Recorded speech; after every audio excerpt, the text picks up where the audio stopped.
CPR stands for cardiopulmonary resuscitation, an emergency procedure that is a combination of chest compressions and artificial ventilation, which is breathing used to save a person's life when a person's heart stops beating or breathing ceases. When performed right away, CPR can increase a person's chances of survival after cardiac arrest. The importance of CPR is CPR helps keep oxygenated blood flowing to the brain and other crucial organs until normal heart rhythm is restored. First step in CPR is check the scene and the person. Make sure the setting or the place is safe. Tap the person on the shoulder and shout, "Are you okay?" If the person is not responding, call 911. Next step is open the airway. With the person lying on his or her back, tilt the head back slightly to lift the chin. Next, check for breathing. Listen carefully for sounds of breathing for no more than 10 seconds. If there is no breathing, begin with CPR. Begin chest compressions. Position hands one on top of the other in the middle of the chest. Push hard, push fast. With your elbows locked and the arms straight, use your body weight to help administer the compressions at least 2 inches deep 30 times.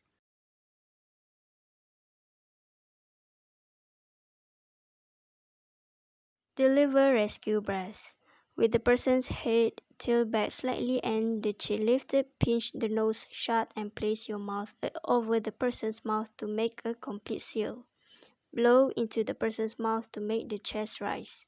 Deliver 2 rescue breaths, then continue compressions.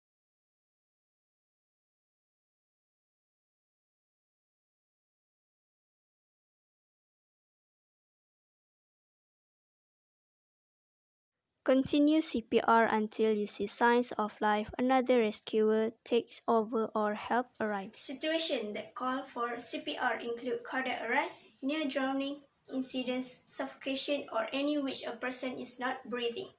The goal of performing emergency CPR is to ensure the circulation of oxygen-rich blood to the brain. When to use CPR? First, when they are not breathing. If the person is not breathing, it is time to perform CPR to circulate oxygenated blood through the body. Without blood flow and oxygen, the heart stops beating and the brain starts dying. Second, they take occasional gasping breath. When someone goes into cardiac arrest, they may continue to breathe for a while. If they start gasping for breath, CPR should be started right away. The third one is the heart stop beating. If you cannot feel a pulse, begin performing CPR. If the heart is not pumping, oxygen is not getting to the rest of the body. The last one is when the person is unconscious or unresponsive. If the victim is unconscious or unresponsive, it is recommended that you begin CPR. If you do not assist and their condition worsens, they may lose control of their breathing. Begin CPR as soon as you determine that a person needs it. The quicker you act, the better chances of survival.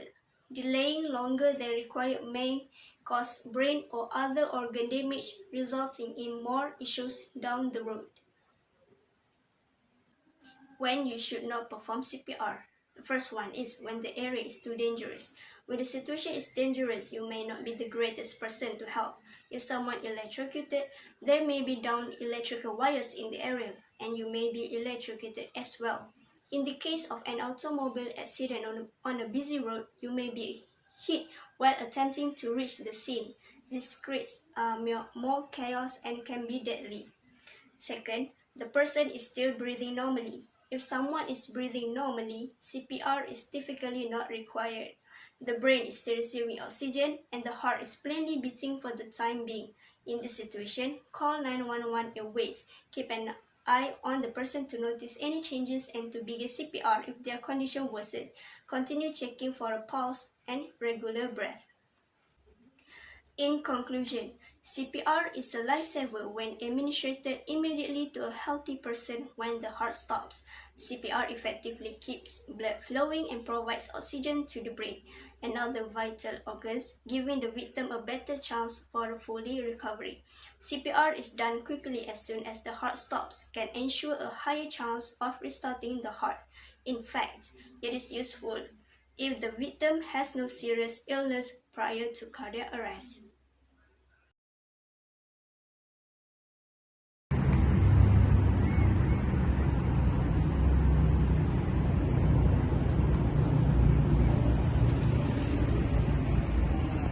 So how to build a campfire?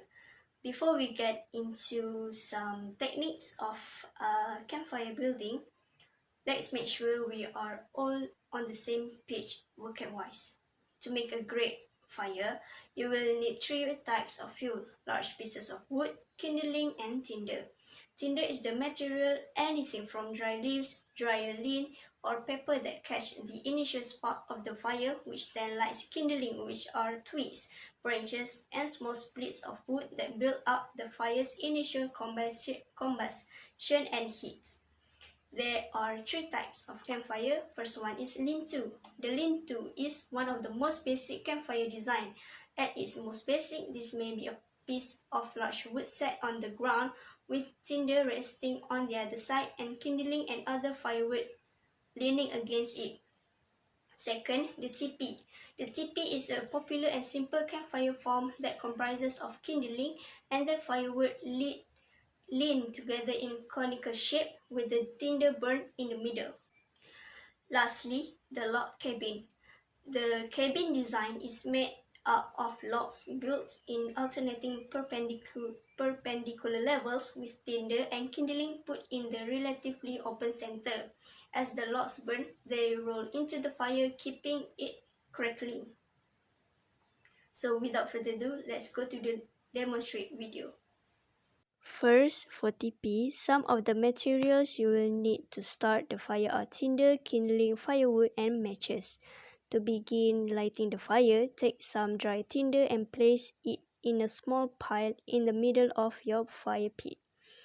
Dry leaves, twigs, and paper will all work well for tinder as long as they are dry, loosely piled, and not tightly compact. Next, take a handful of small branches to use as kindling to begin creating the shape of the teepee. Just make sure the wood is split relatively thin and the wood is dry. Sticking one end of the kindling on the ground while resting the top of the wood against each other works great in the beginning to help form the shape of teepee. Once the basic framework is completed, you can rest the additional pieces of kindling against this framework. Now, take several larger wood pieces and continue stacking them in the teepee shape against the kindling. Leave enough airspace between sticks to allow the airflow to reach the fire.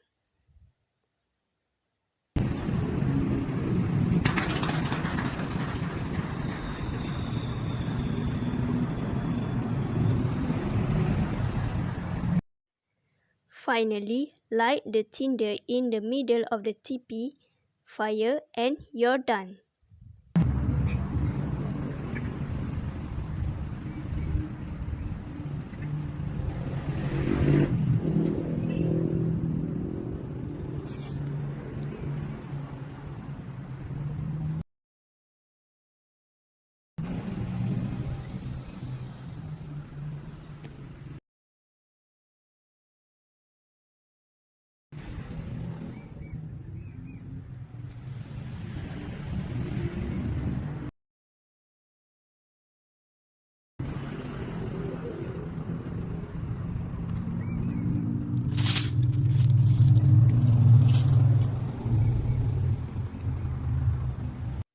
Next is lean-to. The first one is you have to find a safe area to build the fire. Start by placing the large log or angle stick that the rest of the fire will lean against. In the sheltered area, lay the tinder and then some kindling.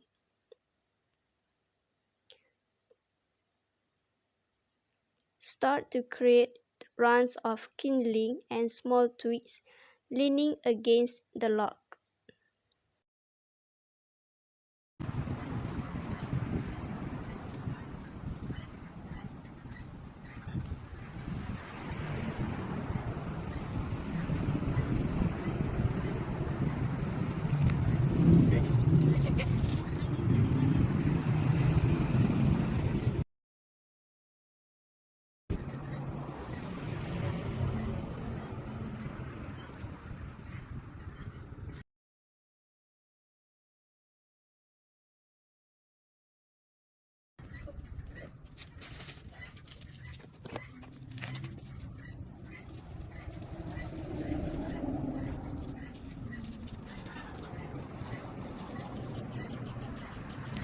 Next step is you will need to light the fire.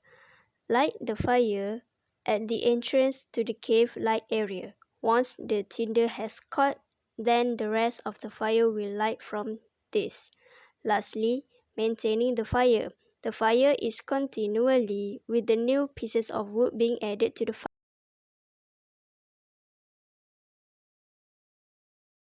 fire.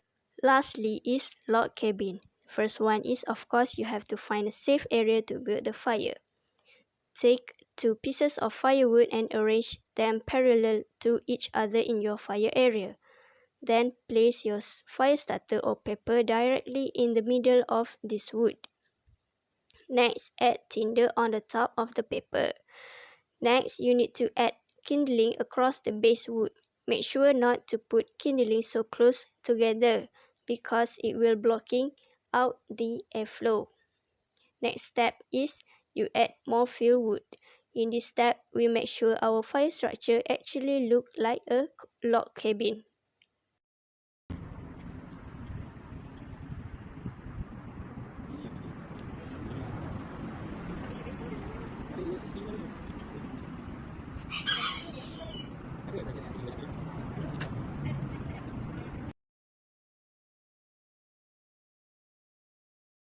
The last step is to light your log cabin fire. Since fire burns upwards, the best way to light a log cabin fire is not from the top. Instead, it's better to go from the bottom, reaching your hand in between the 2 pieces of firewood on the very bottom.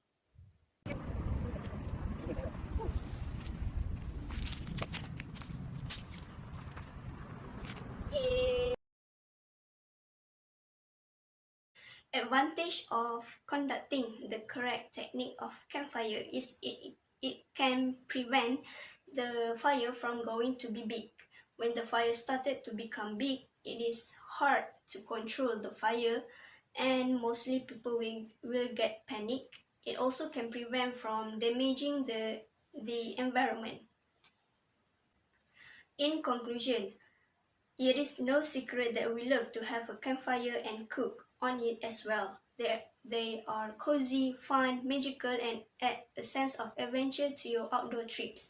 So the main benefits you can get from campfire is you can learn some basic survival and bushcraft skills. You can learn about the fire safety. You can learn on how to cook on a fire and about outdoor meal preparation. And lastly, you can have the enjoyment and excitement of being around a campfire. So that's all from me. Thank you very much.